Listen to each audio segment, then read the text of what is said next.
you all for coming again. I see a lot of familiar faces from 2 weeks ago, so I appreciate you guys coming back. You guys are ready, right, by the way? Perfect. So I'm going to briefly go over what happened this past Monday in our meeting for just the Senate. And then we're going to introduce everybody over here and get them to give their reports. I think they all have some interesting things to say. And after that, we're going to introduce Dr. Evangelista and have her come up here and answer some questions. Sure.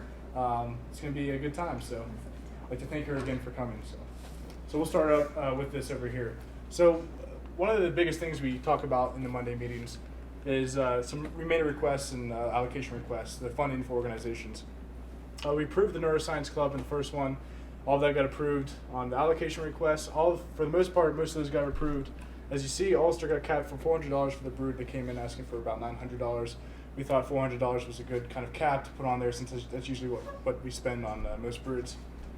Crew, they went over the conference limit with their request. We capped them at $1,000, which every organization has $1,000 for the request for registration fees. And then Gang Club got tabled. We need more specific detail about the request, but all the rest of those requests for those clubs in here got approved. We then talked a little bit about recycling. Recycling was a Senate initiative that came about with Connor Hand a couple years ago. And Harrison Robb, a lot of you guys know him, came up to me and wanted to see what we were doing with recycling. So we kind of briefly discussed that, and right now, Lambda Sigma, I believe, is the honorary taking care of recycling around campus. So we're going to keep them with recycling, and we're also going to be talking more with administration, trying to see if they want to kind of take on recycling as well. I know in the past they really wasn't really a big initiative by them, but we do want to see if that's something we can push for.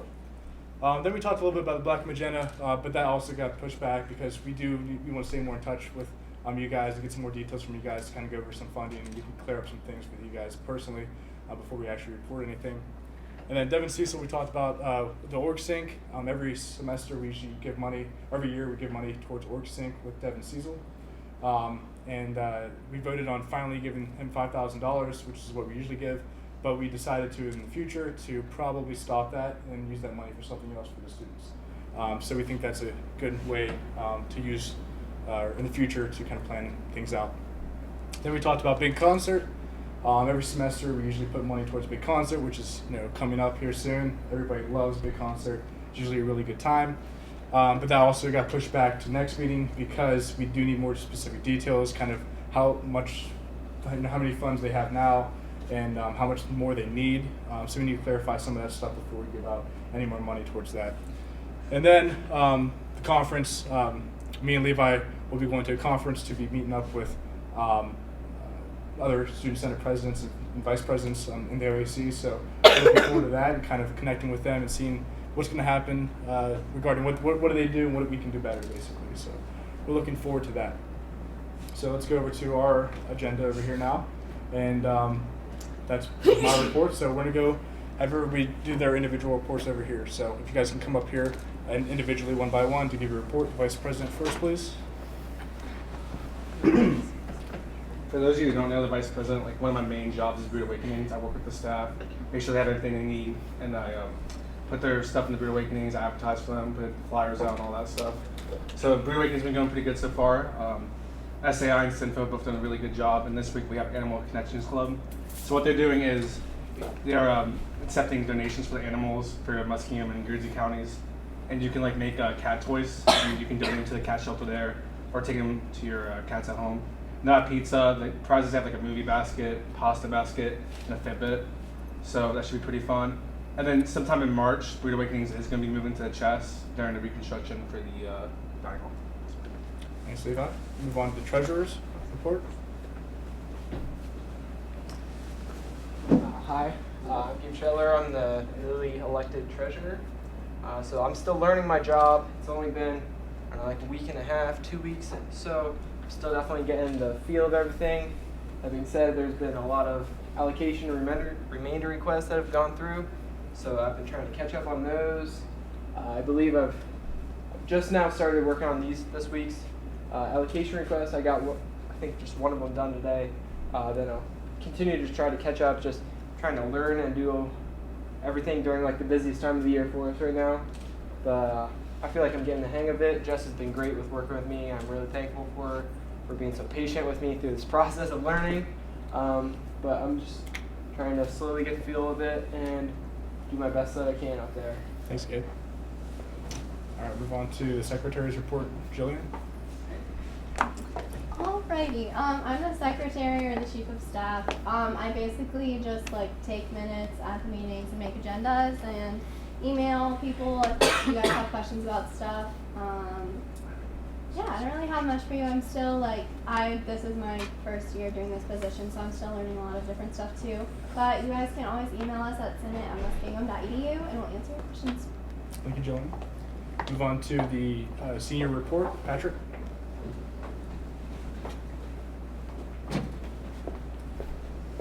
Continuing my role from senior class president last semester, I am officially the last senior class president or first senior class representative bridging into the restructure of student senate. I'm carrying over a couple of ideas I had last semester, talking with my constituents about what we want to do before we graduate, how to make the class of 2018 somewhat known to this campus before we leave. And this morning I actually got to finally talk to a constituent who came to my office with a couple of concerns, and we're still trying to figure things out to make a solid report on for a later meeting. But I enjoy this role so far. I'm excited to see how Student Senate's going to bring a great way to bring the community together this semester. Thank you, Pat. Move on to the junior report. Kayla?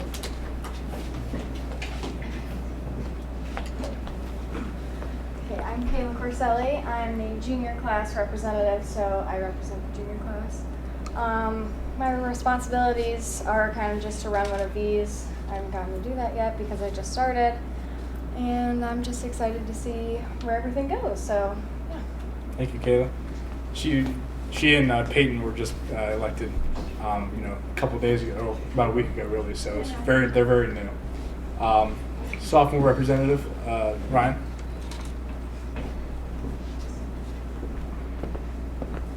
I'm Ryan Moffo. I'm the sophomore representative for the semester. This is about a week into student senate forming, so yeah, a lot of newly elected guys. So the main thing that I want to focus on right now is just like forming a contacts list for all the sophomores. I looked on WorkSync. Pat told me there may be a class of 2020, which there is on there. For whatever reason, I'm not in it, even though I'm a part of it. So I'm gonna have to join that, and then hopefully there's a lot of contacts in there, so I don't have to go searching through the entire list of students. I would just like to touch base with everyone. Awesome. Thank you, Ryan. Move on to the freshman report. Mason. Hello, I'm Mason. I'm the freshman class representative. Right now I'm working with all the freshmen to get them more involved, for them to reach out to me, and I'm really excited about Senate this semester. Thank you. Thank you, Mason. Move on to the PR report. Peyton. Hi, I'm Peyton. I'm new to the PR, and right now I'm just working on getting social media active accounts, and I just set up an Instagram, so we're trying to get that active. And you can follow our pages, and we're thinking about doing a Snapchat maybe for when people host Brood or different activities to kind of take over and show like how they set up and do other stuff like that, so people can follow that. And yeah, that's all I've got. Thank you, Peyton. Move on to campus life chair. Zoe.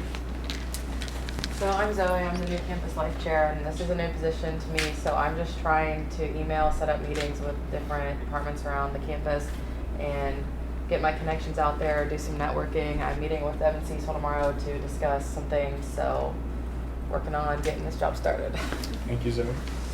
Move on to executive ambassador, Holly. Holly's not here, but I have her report. So she said that the allocation forms were due today, but people can still send in remainder requests for your clubs and organizations. And then she does have some flyers up around campus advertising her office hours, which are 12 to 2 on Tuesdays and Thursdays. If anyone in your club needs help filling out a remainder request form, then she'd be more than happy to help. Awesome. Thanks, Jillian, for that. Move on to Greek life chair, Zach. Hey guys, I'm the Greek Life Chair. I talked to Stacy today about a little report, and she said Then we had 50 new guys and girls in Greek life like this semester, and over like 150 overall. So that's like, I think that's pretty good for like a spring recruitment semester. And that's pretty much all I have, but I'm staying on top of it and it's doing well. Exactly. Move on to Diversity Relations Chair. Kayla? Hi, I'm Kayla. I'm your Diversity Relations Chair. I'm sorry about my voice. It's leaving me. At the conference this weekend, I talked with a lot of student reps who also are in the same position that I am. This is a brand new position for Student Senate, brand new position for me. And what I'm trying to do in the next month is establish a town hall style meeting for all the multicultural organizations and students and advisors on campus, just to see what needs they have and what needs we can meet in order to make Muskingum University a more inclusive environment. So that is top of my to-do list this month. Thank you, Kayla. All right, so we'll move on to the new business. So we'd like to have Dr. Evangelista come up here and Sure. Can you tell us a little bit about yourself, kind of, because Yeah. we'd like to hear about that. Okay, so hi everyone. Hi. Dr. Evangelista. Let's see. This is my first time living in Ohio, so I just have been a resident now since December 20th. We moved here. And I'm really excited to be here at Muskingum University so far. I've had a great run. I've been in my position a couple weeks longer than our new treasurer. I'm looking at our treasurer over there. That's right. And we can compare notes on how that's going. I can give you my little brief bio. When I went to college, I went to Western Michigan University, which is a huge state school in Kalamazoo, Michigan. And I was a major in education. I was a special education major. And like many people, when you finish your degree, you think, is that really what I'm going to do now? And when I asked myself that question, I thought, I don't think so. So I started working for Head Start. That was actually my first job. I worked for Head Start. And then I went to back to graduate school pretty soon after that. So I went to my graduate school at Syracuse University and became a school psychologist. Anybody here have any experience with school psychologists?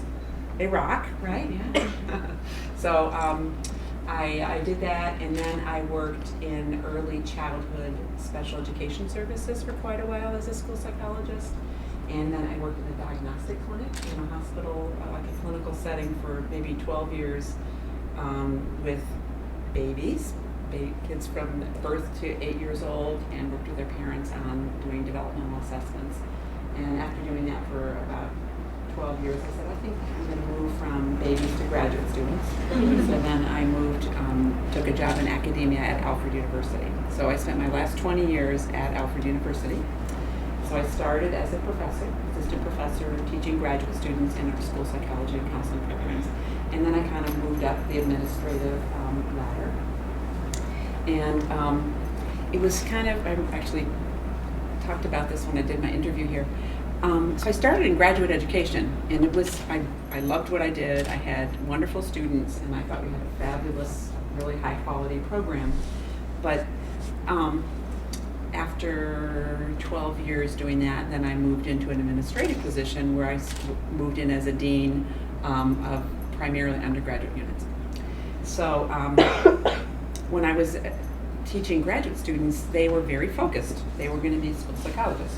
So they came in, and we had a very strong selection process to make sure that we knew who was going to come in, that they would be right for the field, and after a couple of years, they go out and they're great school psychologists.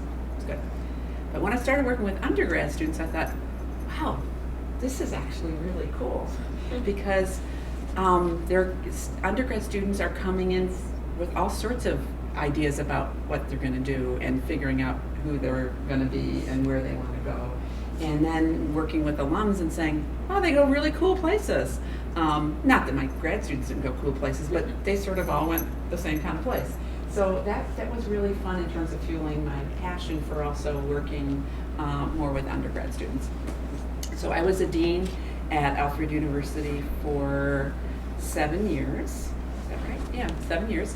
And I ended up having, under the programs I worked with, continue to be the graduate programs in school psychology and counseling and college student development, as well as all of our teacher education programs and our programs in health and human performance, which was athletic training, health fitness management, exercise science, those programs, and then our business school. So I ended up, those are the areas that I worked in as an administrator. So that's kind of like my professional career. I have 3 children, and they're at various stages of their lives. My son is 32, and I have a daughter who is 28. I'm getting married in 3 weeks. And I have a daughter who is 26, and they're in New York and Philadelphia and Texas. And I think there's the outdoor club. I had an email from the outdoor club president. And I'm head of fundraising for Outdoor Initiative. Which I thought was pretty cool. Because when I welcome people in for the Martin Luther King Day of Service, I said, by the way, you all heard from me on the first day of classes for me to say, don't bother coming in the first day of classes because we had a snow day and, that whole first week. And then it was great snow, so my husband and I went skiing around campus. So I said, if you've seen any ski tracks around campus, that would be us. So I got this great email from the outdoor club saying, we're going skiing, you want to come with us? Unfortunately, it was last Friday and I wasn't able to go, but I love skiing, and that to me was one of the hardest things about coming to Ohio was giving up my snow. Everyone's giving me information on the best places to go skiing, but I like skiing. My husband and I have a tandem bicycle, so if you see people riding a bicycle built for 2 around, that would be fine, and there's lots of hills where we come from too, so the hills don't really scare us. So I like outdoor stuff. I used to sing in our university chorus, so if there's a university chorus that takes administrators, I sing alto, so I would be glad to do that again. And I'm a person, I like lots of ethnic foods and international stuff, so I tend to spend a lot of time doing that. My family hosted probably 5 exchange students over the years when my kids were growing up. So we had an exchange student from Turkmenistan, and we had an exchange student from Russia, and we had an exchange student from Norway, and we had an exchange student from Ecuador. So I really have enjoyed having exchange students.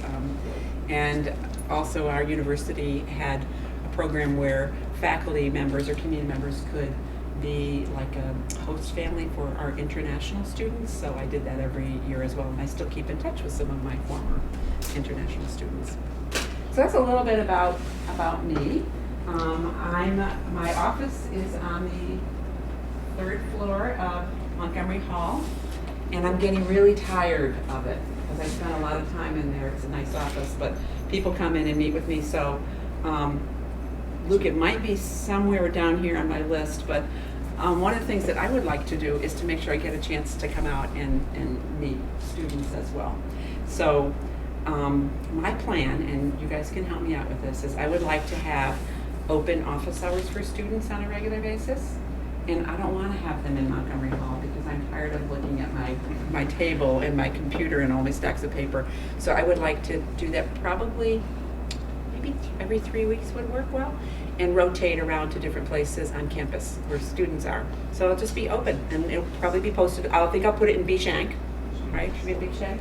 And just be drop-in. So if folks have things that they would like to come talk about, or shoot the breeze, or keep me company, or show me something, or talk about something that's an issue, I would like to do that. So maybe we can set up a schedule for me to have my office hours with students on a regular basis. Because I really like students. That's why I'm in higher education. So I want to make sure that I don't kind of lose track of the reason why I came here. So Student Senate on Monday in our meeting, we dropped up some questions for Dr. Evangelista. So the first question that we had was, can you explain to everybody kind of what your position does here, like the specifics of your position?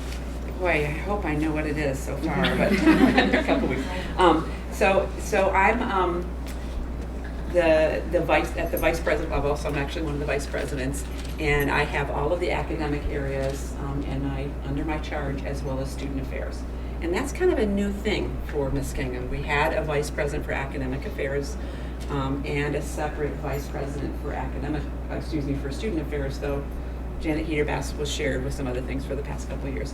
And that was done intentionally in order to have an opportunity to think more about your experience as students. You know, it's not like, well, gosh, my day as a student in academics is kind of ended. Now I'm going to go in and be a student in terms of extracurricular or sports or Greek life or those kinds of things.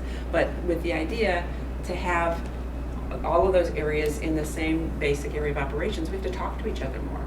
And we have to think more about, you know, all aspects of being a student and student life, both in the academics as well as the extracurriculars and residence or commuting and all those things that are part of the student experience.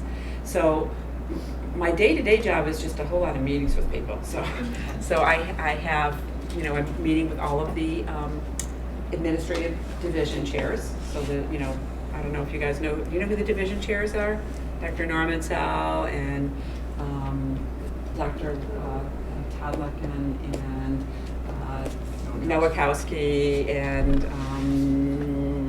Soleil. So I meet with them on a regular basis. I also have working with me the registrar's office, and they're under international programs, career center, chaplain's office, you know, so all of those areas. And so I do a lot of one-to-one meetings with folks to keep track of what's going on, make sure that we're sort of coordinating that. I'm also really involved with the strategic planning processes that we're doing, and I might actually talk about that, some of the other questions that you have for me. But so that's, you know, so kind of making sure the day-to-day stuff is rolling. But another part of my job is to keep looking at what are the needs of our students. Are they the same as they used to be 10 years ago or 5 years ago? You know, what kinds of things need to be, we need to have a different kind of solution. Are there things that we can be involved with that will be enriching experiences for our students or for our faculty?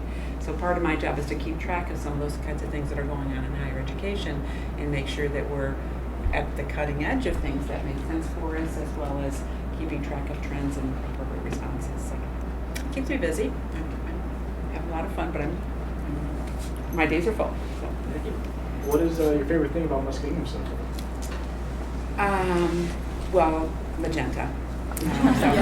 And I did not wear any magenta today, but I was at a conference last week and I managed to bring home like 4 different magenta clothing items, you know.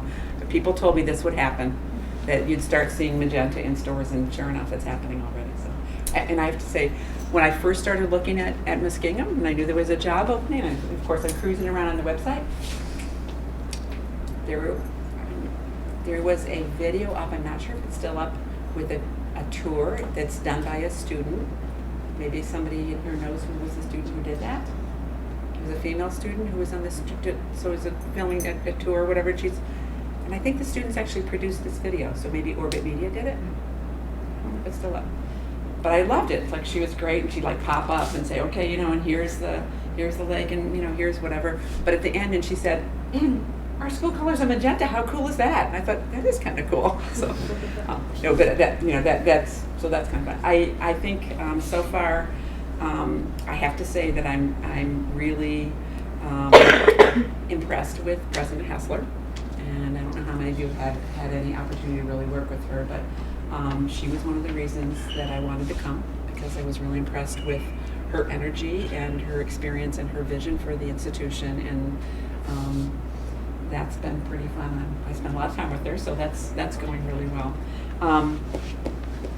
I was able to buy a house on the very western edge of Guernsey County in Cambridge, so I'm like 5 minutes away, and so that's pretty. I'm having fun. I'm glad that I'm so close, and that's part of my goal was not to live in Columbus and not to live even in Norwich or something, but to live really close by, because I want to be here for lots of things that happen outside of regular office hours. So favorite thing, magenta, President Hassler, and I'm just enjoying the opportunity to keep figuring out what my job will be and how to do it the best way I can. Absolutely, thank you. How would you describe the atmosphere of the students and the school in general, compared to the other schools you've been to? Yeah, well, I've only taught, I did some adjunct teaching at Syracuse University, but I spent 20 years at Alfred, so my experience goes real deep, but it's not kind of as broad. Well, I got to give you my first impression. I'm going to be real honest. Alfred University has an enormous art school. It's a very, it's like, well, I shouldn't say enormous, but it's like 35% probably, or maybe 30% of the student body. But you guys are like much more straight looking than a lot of the students at Alfred. So there was a lot more tattoos on lots of body parts and a lot more different colored hair. And so it's like, I've sort of gotten used to that. And it's like, oh yeah, campuses all have their own different personalities and their different flavors. Coming from the business school, some of them did dress like you, Luke. So that but I think that, so in some ways I feel like the student body, maybe doesn't look as, the art students sort of had their art student personality or whatever. But I haven't met as many students as I would like to. But so far I'm really impressed. I'm impressed with the variety of the different curriculum areas. I'm impressed with the way that you actually have your Senate running, just getting a sense of that. I have a sense that there's a lot of really good programming going on. And having student affairs be one of my areas. I've been up to TOC, we can say, even though it's quad, it's TOC, top of the quad center. I had a chance to meet the people that are, the area coordinators and Stacy and those areas. So that's been really great. The faculty, I have to say, I'm really impressed with the faculty members here. The faculty members, and I've met, not everybody, but most of them, are just like really genuine, and they really, really want the best, and they're willing to roll up their sleeves and do stuff, and do lots of stuff. And there's a lot being asked of the faculty right now in terms of a new president, new initiatives, strategic planning, and I have to just say I'm just really impressed with the number of things they have in place already, and their real commitment. I see them living out what they say they do, and that means a lot to me. So I've been very favorably impressed. So what's your favorite spot on campus? I'm not going to say my office, even though I have a great office. I like my office a lot.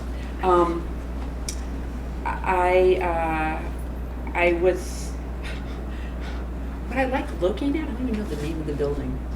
It's that oldest campus building that's got art studios in it. Oh. Yeah, I think that's just really cool because it's a really old building, sort of freestanding, and I can see that from my window. I like looking at that and seeing that looks pretty cool.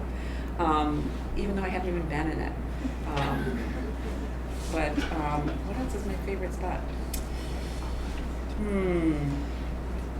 know what my unfavorite spot is, the restrooms in Montgomery. You guys have been at those little ones up in there? But I actually feel like I have not been around campus enough to really see everything. Though the skiing I thought was really cool. I liked skiing around and seeing how many trails are back there. Like the trails between the two residence halls that everyone calls them the same name. Thank you, Memorial, right? Memor. Between that and then the little gorge in there that goes over to Chess Center. I was just skiing around there thinking, there's little benches and things like that, and that was pretty cool. So, like that so far. Thank you. So I hope to have more to add to my list. I think you touched a little bit on this, but what are some of the goals you have and things you want to accomplish here at Muskingum? Okay. Well, when I was hired, there were some goals set up for me, so I think I better make sure that I work on those. One of the things that that we are really working on is making sure that we are making our systems work together more smoothly for students. And I think, sometimes it's like, well, you got to have that problem, you got to go to Trisha's staff. You have that problem, you got to go to the accounts office. You got that problem, you got to go back to here. You got that problem, you got to go to the top of the quad. So, and some of that's going to happen in any institution, but I think one of the things I'd like to talk about is to make sure that all of us that are working on students like problem solving, whether it's a financial hold or whether it's a registration thing, that we actually think through, like, what are those different stops, and make sure that they all make sense to students and that we actually talk to each other and communicate better, so that you don't sort of get lost in the sauce. So that's kind of a small. It seems like a small goal, but I think it's a pretty important goal. So that's one of them. Another goal is we have a lot of students that leave. Right? You guys have any idea what the students who don't come back after the first year, what the statistic is? 53%. Pardon? 53%. That's about how many graduate. Yeah, that's pretty high. Yeah, we're at like 52% is how many graduate, and that's kind of low. So that is one of my areas. But after our first year, about 25% or so of our students don't come back. So that's a problem. This is a great university, and there's a lot of things here that to offer. So who's not coming back and why? What went wrong? We know even very, very wonderful universities, some students don't come back. It's just the wrong place for them, or they change their mind about curriculum or whatever. But I don't think that's the case for 1 out of 4 students, that it's just the wrong curriculum. But that's important for us to understand, because that's part of the student experience for everybody who stays. It's like, what happened to so-and-so? Where did they go? But what's wrong? And that's part of what we're looking at in the strategic planning session. Some of you may have some pretty good information to share with me about, why it's also important to know, why did you come back? Why did you stay? Why did people transfer here? Because we have a lot of students that transfer here. So to have a sense of what's going on with that. And I know some students they leave because of financial reasons.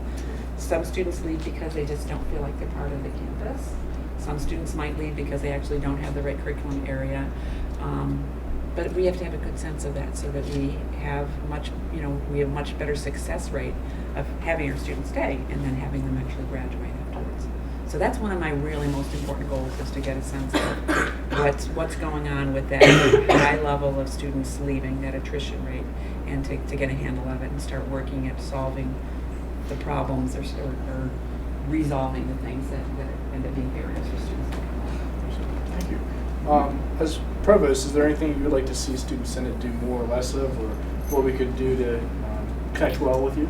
Well, first of all, I don't think I have, I have a good idea of what Student Senates do in general, so I don't know how far you are from my own experience based on, actually I was on Student Senate when I was a student. I was on Residence Council, yeah. But I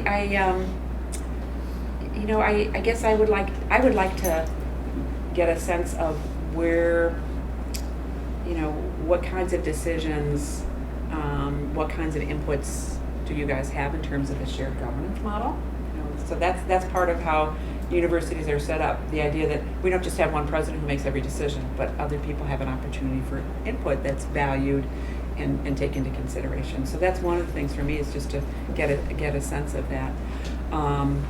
I saw you doing budget approvals, and I think that's important that you, as a group of peers, have the responsibility and authority to make decisions about supporting your peers in their activities. So I think that's in good shape. I guess maybe you have to ask me that question again, Luke, at the end of the semester, and maybe after my office hours, my open office hours, I'll have a little bit different way to answer that. Perfect. Thank you. Okay. What are 1 or 2 of your proudest accomplishments you've had in your career? Thinking about that. Well, one of the things that I did at Alfred, we reorganized ourselves academically. So I had the responsibility of taking programs that were like in one administrative unit and then moving them out and putting them in another administrative unit and making a sense of cohesive identity for faculty that were going to work with each other in a different way. And that was a challenge, like how are we going to make that work, and who's going to represent the new college, and I had the opportunity to put in place some things that I thought were going to help students a lot in my new college. So those are some of the things that I was, I think, the most proud of. Alfred University also had retention problems. They were comparable, and they had a lot of students leaving as well. So couple of the things that we did were to change the way our office paid attention to things. Another thing that we did, I don't know if you guys have ever heard this term, but it's used in higher education. Intrusive advising. Does that sound sort of awful? Intrusive advising? But that's what I adopted, an intrusive advising stance. That means that if students are like not kind of coping with things, we don't just say, they're grown-ups, they can take care of themselves. Because that sometimes is the attitude. But intrusive advising means we know enough to reach out and say, you know what, I don't think everything's quite right with you right now. Something's going on. And that we actually make sure that we have people that have relations with students that can do that kind of outreach. And intrusive doesn't have to mean a nuisance or inappropriate.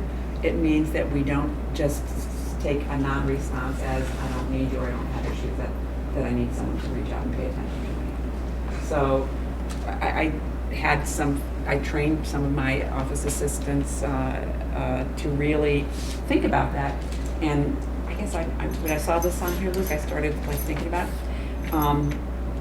My assistant dean just took a new job, and I'm going to talk about that being a professional accomplishment for me. My assistant dean came to Alfred as a football player, right out of high school. He was a late recruit, and he said he entered the university with significant financial support. He needed a lot of, as he said, sort of propping up support. So he came and he played football his first year. He pledged a fraternity, and at the end of his third semester, he was dismissed. And the university said, sorry, you actually need to go to classes. You actually do need to earn grades that are something other than F or D. And he was dismissed from the university. This is before I was working with him. I was actually in another area. And he tells this story, so I don't think he'll mind, because he actually tells it to students and shows in his transcript. And so he was like, whoa, wake up call here. I'm dismissed, can I get back in? Well, Alfred, as does Muskingum, if a student is dismissed academically, we have an appeals process, which means basically, come tell us your case, tell us your story. What's going on? Were you struggling and didn't have anybody that kind of paid attention to that to help you fix problems? Were you just thinking you didn't need to actually do stuff like go to class and turn in assignments? What's your story? So he told a story, and he was reinstated. And he kind of turned it around. He graduated. He went out, worked in the world in marketing a couple years, came back to Alfred, and he worked as a first-year counselor in one of our student support programs at Alfred. Did that for a number of years, got a master's degree in the process, and then he came to work for me as my assistant dean.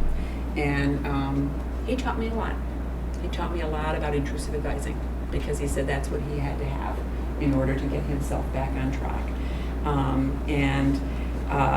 One of the things that I think is most important in a leadership position is that you help the people who are working with you or working for you to be their best person, to help them develop, give them the tools, give them the confidence, give them the skills, give them the right opportunity to see where they could grow.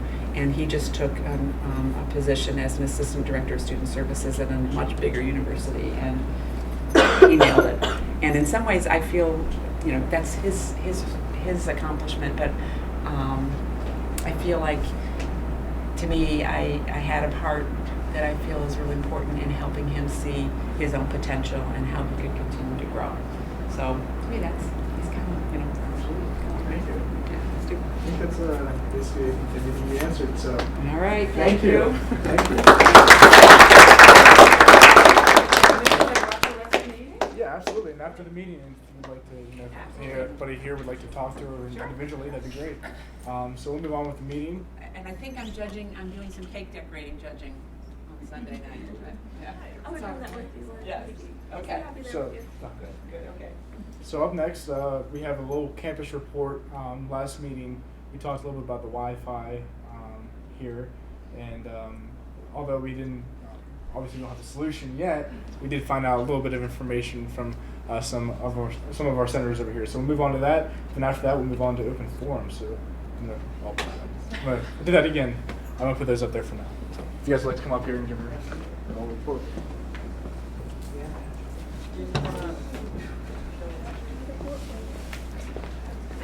After receiving numerous reports from several people on campus, there became kind of an attitude or consensus that the Wi-Fi, in their words, just sucks. And so our Zoe and Zach and I, we realized that's not exactly a good answer to leave off with. So instead, we went over to Ryan Harvey's office over at CNS, and if you don't know him, he's the director here, and he's actually a really pleasurable guy to talk to. So we walked in there yesterday, and we brought up a report saying we're not actually here to be nasty or anything. In fact, we just want to see what's going on. And as my suspicions started to come out, it turns out the problem is more internal than we thought. And in his comments, he said even he's kind of baffled by what's going on. However, they're working toward a solution right now. They are going to be having engineers coming up with a solution soon. They contracted some guys to come over a few days ago, and they're looking deep into the problems right now because it's a really deep problem. They don't know where it's coming from. They don't know why the connections keep dropping. And Mr. Harvey mentioned that to make up for last semester with the constant internet drops, they did actually increase the bandwidth allocation for the entirety of campus. However, he said that can still get bogged down primarily by people with game systems. So in addition to that, though, he said, we were talking about some of the various reports we got. He mentioned a case where they sent a guy out over to the RA house on Lakeside Drive, and when he got there, the internet magically worked again, but he didn't even touch anything. He leaves, and he gets called back, and it's broken again. So what's troubling is more that they don't exactly know what's wrong. They hope to have an answer within a couple of weeks or so, and that's where we are standing with the case right now. But I believe Mr. Harvey, he's trying, and he and the engineers are trying their best to figure out what's going on. They do want to get the internet working for all of campus because it's not just the Wi-Fi. All the wired connections are pretty weak too right now. And as soon as we have an answer, we'll be updating you guys all on that. That's all we have. Thank you, Pat. Appreciate that. So yeah, we want to continue to have some good projects we can continue to work on, like the dining hall, which is coming up here soon, and I'm so excited about it. The renovation's taking place, and I'm sorry if any seniors are in here and aren't going to be able to eat in there next year, but I'm looking forward to that as well. So we'll move on to open forum. Does anybody have any questions regarding anything we talked about today? Anything else, Jillian? We actually decided that we're going to do like a fun little thing. So if you guys follow our Senate and our Instagram or one or the other, we're going to do like a random drawing, and whoever wins gets, you'll pick out something from the bookstore that's like up to $20. You get like a t-shirt or something like that. But if you guys like follow these and then tell all your friends, we're going to do a random one probably at our meeting on Monday. We'll pick a random name. So tell everyone to follow and make sure you like share and retweet and all that fun stuff. Thank you, Joanna. Yeah. Is there any questions or concerns, anything we need to talk about? If not, we can adjourn the meeting, get some cookies, get some water, and have some individual talks with Dr. Evangelista. So the meeting's adjourned. Thank you guys for coming. Thank you.